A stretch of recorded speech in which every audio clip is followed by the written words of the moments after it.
Some of my big titles are Mass Effect 3, the God of War series, just a zombie Borderlands 2, and 1. I recently replanted all my plants. Replanted everything. It's good to be well-rounded. Okay, thanks, Chris. Alright. Can you speak up a little bit? Can't hear you. My name. Inon. Kevin, you're on the wall. I compose the music for the Dragon Age series, for the Fallout series, the EverQuest series, what else? Crysis, what else? Prince of Persia series. Baldur's Gate. Lord of the Rings, Penka Kouneva, anyways, and the fun thing that happened to me today, I felt I met the love of my life. You met the love of your life today?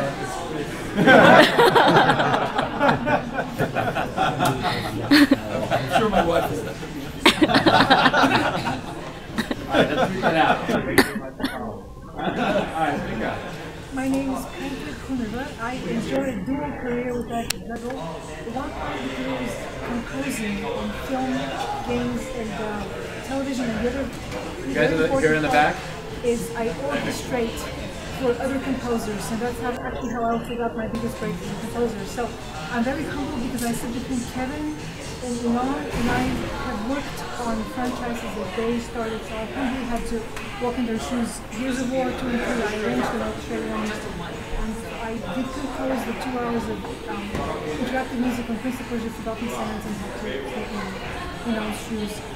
I've also worked on Transformers, the 3 films, did some additional composing on them, and I did all the orchestrations and additional composing on Transformers, Revenge of the Fallen in 2009, and Gears of War 3, and most recently I'm scoring iPhone games, tons of them. Nice. I'm really passionate about games and hope to get them. Yeah. Awesome. Alright, cool. And something fun? Oh, I just taught a class on Saturday. 75 people showed up.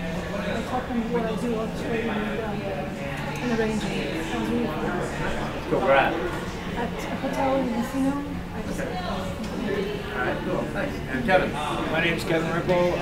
The games I have scored or been a part of have been the Unreal Championship on the Tournament Series, Gears of War, Hunted, Huxley, unfortunately never saw a release. Most recently Aliens Cloning Marines, and an upcoming game from Microsoft called Descending Gods. Something fun I've done recently. Pretty boring in my studio. Watch my boys play basketball on Saturday. There you go. My 5-year-old ones. Real life basketball? Or was Yeah, they had a game. Or... They had a game on Saturday. Okay. The 5-year-olds running up and down the court. Nice. Okay, cool. All right, so we're going to get started with the first question, which is when you how do you get started working on a game? Does a composer, does a game director call you up? Is it a personal relationship you have with a game director? Is it the studio that calls you up?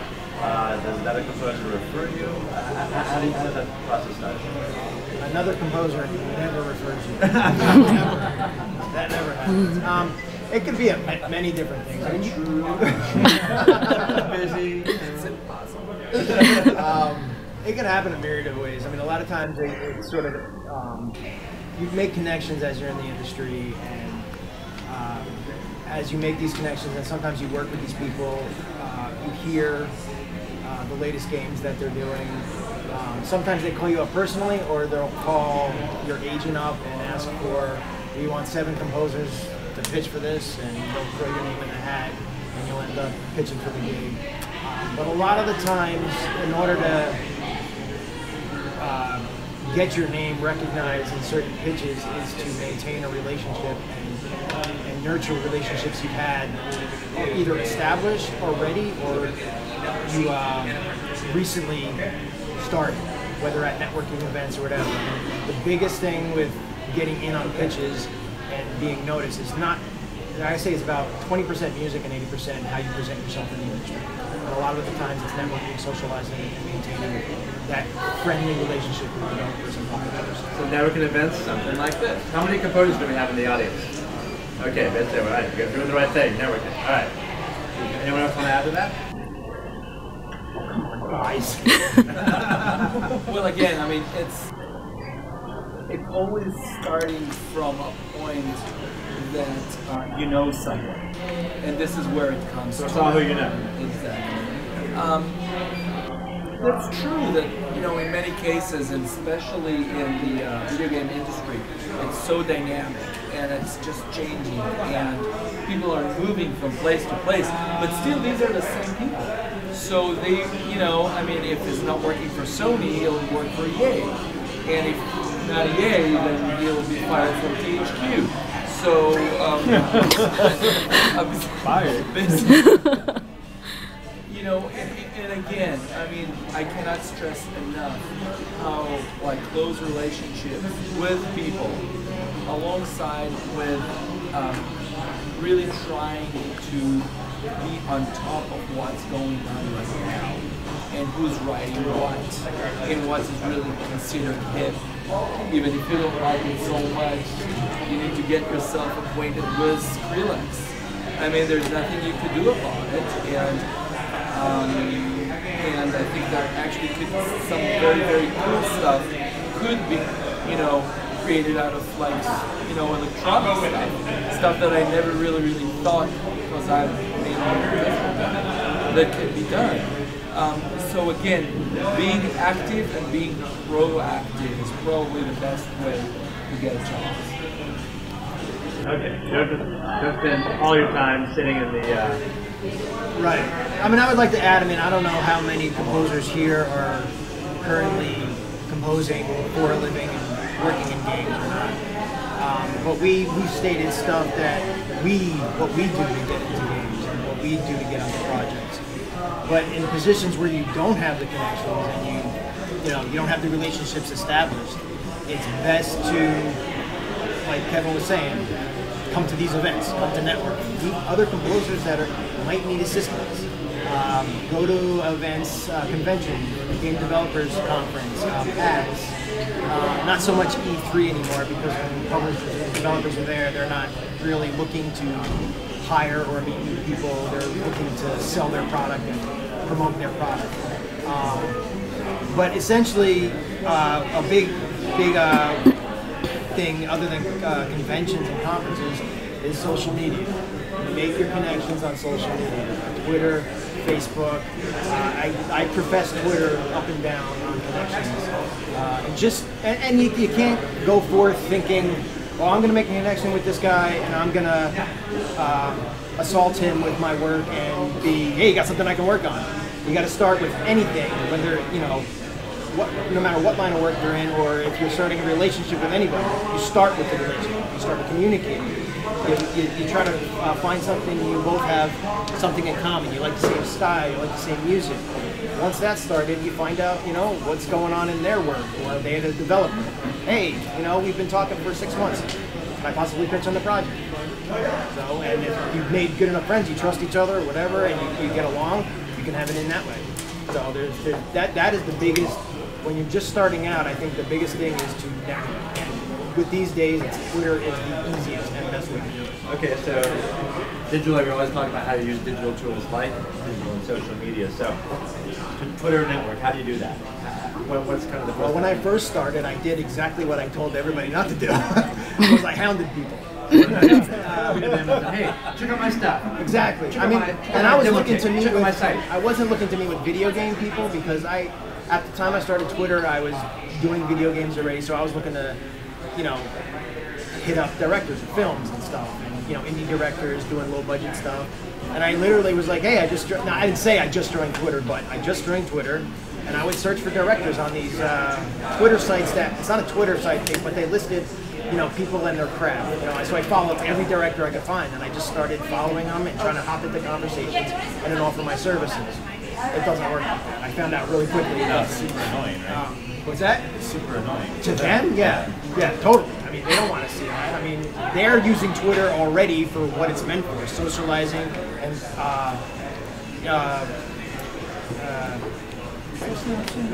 self-promotion on their part and their product. So which, I mean, what I stepped back and I was like, okay, I just have to start these relationships. And you sort of like, while you're starting the relationship, you sort of find the people that you want to employ you or you want to have creative relationships with. So you can't just go out there and be, lack of a better word, you can't be a media whore. You can't just go out there and say, hey, use me to score your next film or use me to score your next game.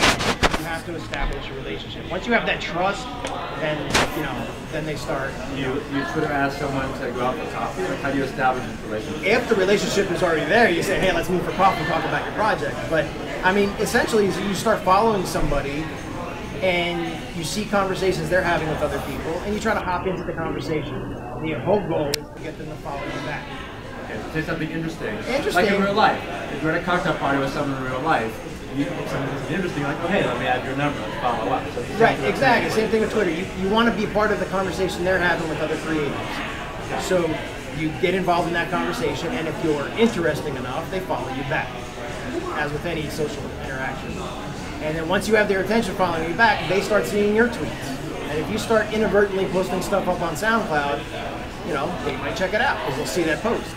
So, I mean, it's essentially starting the relationship is the key. And then you start throwing hints out there and, saying, hey, I'm a composer, but never really going headfirst saying, hey, I want to work with you. That can work itself in there. And what's your Twitter again? Kevin Riepl Music.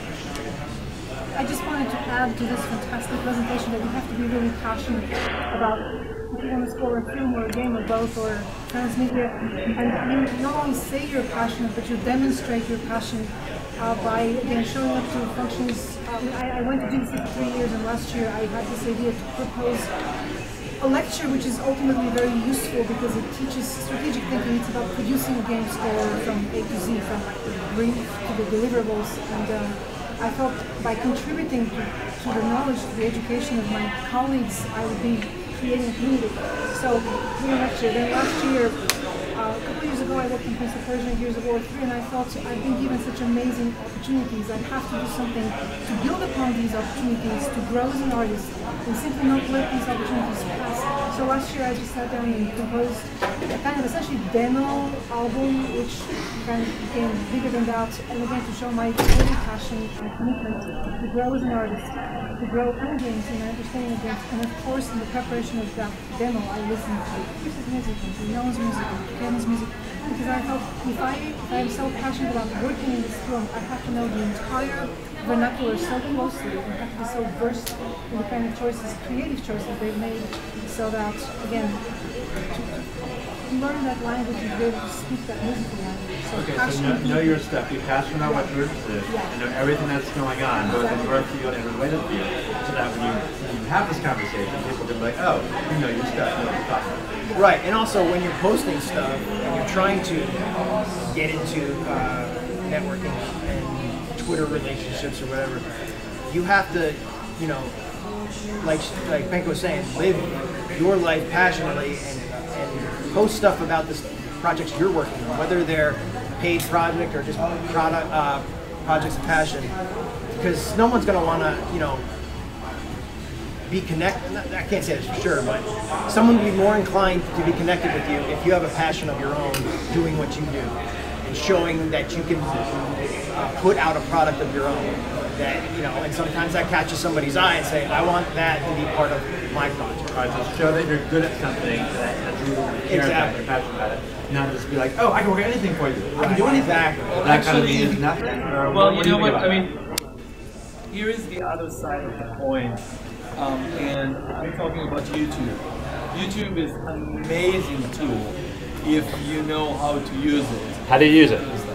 And to me, like the best use of YouTube in promoting yourself is just starting writing your own stuff and be very, very original. Now, there are a few very, very important steps that you need to do, but you know, when you're doing it before you post it on YouTube. One of them is to establish your own publishing company, which is really easy. It costs almost nothing, and it's crucial because people cannot steal your stuff. The other thing is to enroll with either BMI or ASCAP or CSAC. And those are just, I mean, if you are a composer, this is the first thing you need to know and you need to do, because when eventually things are being posted on YouTube, you will start seeing residuals out of it. It might be cents here, cent there, but it could accumulate. And then if you sort of like hit on something viral, forget it. I mean, it's so important. It doesn't cost anything, and it's sort of like giving you like a free promotion. So if you're using it in a good way, you know, then I'm definitely recommending put stuff up on YouTube, or have somebody put stuff on YouTube for you, so you could be basically, it's like a free demonstration, you know. Okay, so step one, you said to sign up with BMI. Step one is actually establish your own. Okay. Someone tweet what he said. Okay.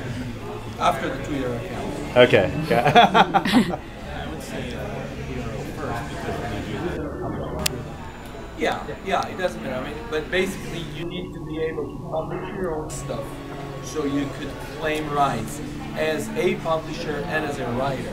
And then if somebody is buying the publishing rights from you, you still retain the writer shares. All right. You know, which is basically 50-50. To start a publishing company, start creating some music, post a couple of songs on YouTube. Exactly. Okay. As videos or just as songs, or? Videos are definitely recommended, or put some like cool pictures on top of it and stuff, because it's all like luring stuff, and especially like if you wrote like, you know, something very soothing and stuff, and I mean, you'll find something to put there. Okay. If you did like a trailer or something that is really cool, then go ahead and post it. I mean, again, it's free, and it's a good tool basically for people just to look at you. You never know who's going to end up looking at this. Okay. Can I say a quick story about the power of YouTube? Yeah. I don't know if this is a fact, but this is a story that was told to me. I just recently worked on Elysium. It's a $100 million song film directed by Neil Blomkamp, who's the protege of Peter Jackson, and the composer is Brian Inon. He does not even have any Hollywood pedigree. His music was on YouTube. He comes from trailer background. Yeah, it's just a trailer. He's a trailer guy, and he composed a fantastic fresh score, not aping plans or anybody. And Neil Blomkamp heard his music on YouTube and hired him without Hollywood credits Wow. to score a $100 million song film. I think it's a unique story. It's really important, and it speaks to the power of social media and YouTube. Cool. So don't like hide all your stuff on your laptop or on your computer. Like put some of it out there on YouTube so people can see it. YouTube account. YouTube, I guess that's the one thing I'm missing. So how many YouTube videos or music with videos should you have? One of your best stuff? Is it a reel? Is it a bunch of things you randomly do throughout the year? What should you have up there? I have like a music video of one of my tracks from my album. Okay. I don't know. I mean, I never actually. I mean, always people sort of like did it for me and Okay. music. So, but I have a lot of them on YouTube, and you know, I could see the union. And now, like through BMI, I started really to see nice residuals, especially out of Dragon Age.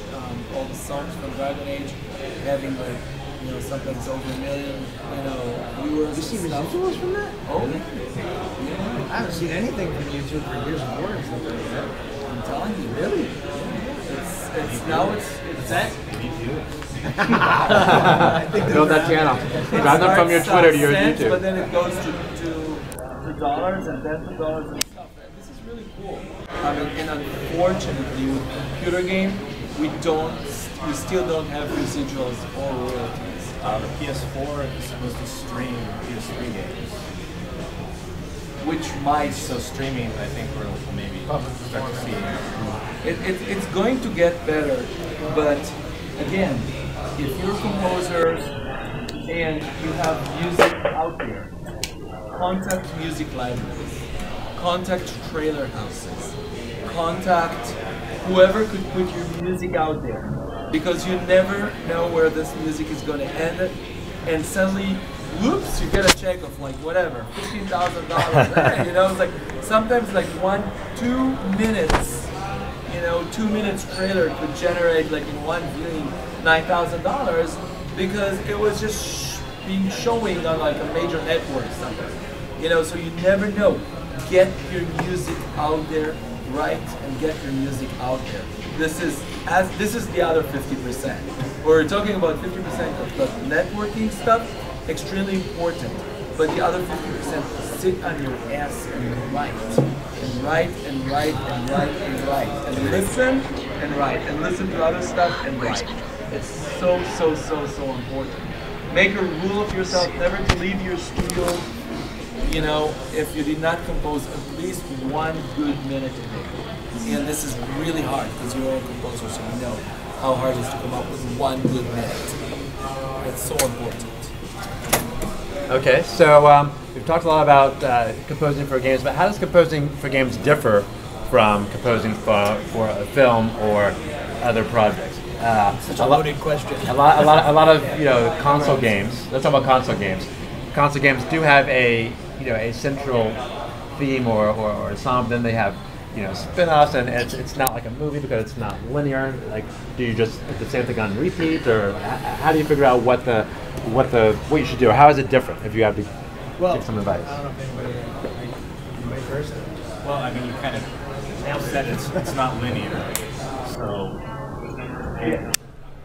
Before I start any project, I talk with the audio director and we figure out how's the music going to be. Is it, it's almost always looping, but then, we deliver stems, so maybe, I deliver everything as like percussion. What's a stem? Let's go, buddy. Come on, man. Eat your craft. So a stem, so you've got your full orchestra, okay, and think of it like vertically. You've got strings at the bottom, woodwinds at the top, layers, right? So stem would be like just the woodwinds. I'm just the high brass, just the low brass. I just did that. Just percussion, just choir, just synth, just high strings, low strings. So you break it all out into little compartments. And then often I will deliver that, and they'll do their own remixes within the engine. So that lends some kind of longevity to that music. Yeah, a lot of longevity. I mean, we'll get hired to do an hour of music, and there's End up doing 5 hours of music in the game. Yeah, so essentially, I don't mean to cut you off, but I'm going to.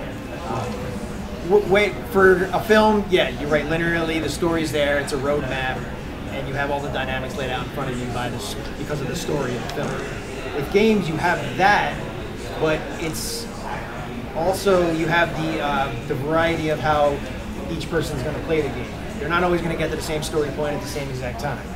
So, as a composer, you write, like Cris was saying, you write a 2-minute piece, and there's 10 layers within that piece of music. You have all the different elements broken up into different layers. So, sometimes the composer does this, sometimes the audio director at a game development company does this. Is you provide the layers or stems, and what they can do is create a variety of the stems become modular to each other.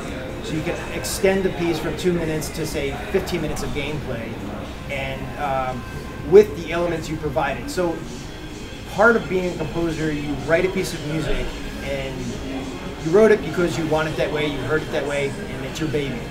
But being in game development, you sort of have to separate yourself once it's delivered, saying, okay, I've delivered this piece of music, the audio director knows how I want it, but here are all the elements. Let's make this piece extend and not be boring over a 15-minute piece of gameplay or an hour of gameplay. So you provide those elements, and knowing this beforehand while writing helps the end product. You can sort of take into consideration, okay, I can't write a piece of music that's going to be crazily dynamic and go into peaks and valleys, 5 times during the piece, because those elements need to work with each other throughout 15 minutes of gameplay. So when knowing that that's going to happen to a piece of music, you can sort of develop the piece of music a lot better to fit how it's going to be used in the game. With film, none of that is taken into consideration. You just sort of write your piece of music, it fits the scene, and then that's it. Alright, so in a game, they might take all your various layers and do different things with them, you're saying? Yeah, it happens, I don't mean to cut you off, but it happens on a lot of projects, and a lot of times, the people who do the implementation with your layers, if they're musically talented and know and understand what your original intent was, they come up with an awesome amount of material that usually, like I've played 2 games that have done with my music. One was Crackdown 2, which I scored, and Resistance Burning Skies. Both those games we provided assets for, and what the implementator came up with just blew my mind. I mean, the music, like I was playing the game, I'm like, oh, this sounds familiar. It does sound like something I wrote, but it evolved in such a different way than I originally intended. So, if the audio director and the It's implementer nice to get fresh ears on. exactly, music. and if they're musically coherent and understand musicality, Yeah, I mean, so focused in on that 2-3 minute Right. moving track. The same thing with Zombie U. I mean, I only did 30 minutes of music for this one game, and they put out a soundtrack that was an hour long. So how did they do that? Well, with the stems, they just remixed it.